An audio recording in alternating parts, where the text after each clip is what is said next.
माझा ब्रेकफास्ट करण्यासाठी मी ज्वारीच्या पिठाची आंबील केली. उपवासानंतर लगेच हेवी खाल्लं की पोटाला त्रास होतो. म्हणून मी हलकं पचायला आणि हेल्दी अशी गोष्ट निवडली आहे. एका भांड्यामध्ये मी 1 गिलास पाणी घेतलंय. त्यामध्ये जिरा आणि लसूण छान कुटून टाकलाय. छान पाण्याला उकळी येऊ द्यायची आहे. तिकडे मी साईडला 1 चमच ज्वारीचं पीठ आणि ताक असं मिक्स करून 10 मिनिटं फर्मेंट होऊन दिलेलं आहे. छान उकळी आल्यानंतर पाण्याला आपल्याला हे त्यामध्ये सर्व मिक्सर ओतून घ्यायचं आहे आणि छान त्याला उकळी येऊ द्यायची 10 ते 15 मिनिटात आणि आपला हा आंबील रेडी होतो.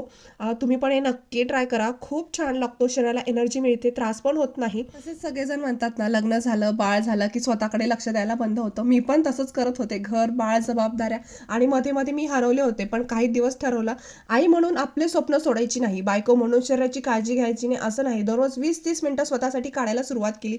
Workout, healthy food, positive mindset आणि मी आज बदलत आहे. फक्त दिसण्यात नाही तर आत्मविश्वासात. म्हणून सांगते, तुम्ही कोणासाठी नाही, स्वतःसाठी सुरू करा आणि माझी ही नवीन जर्नी पाहण्यासाठी नक्की मला फॉलो करा. चलो, बाय बाय अँड टेक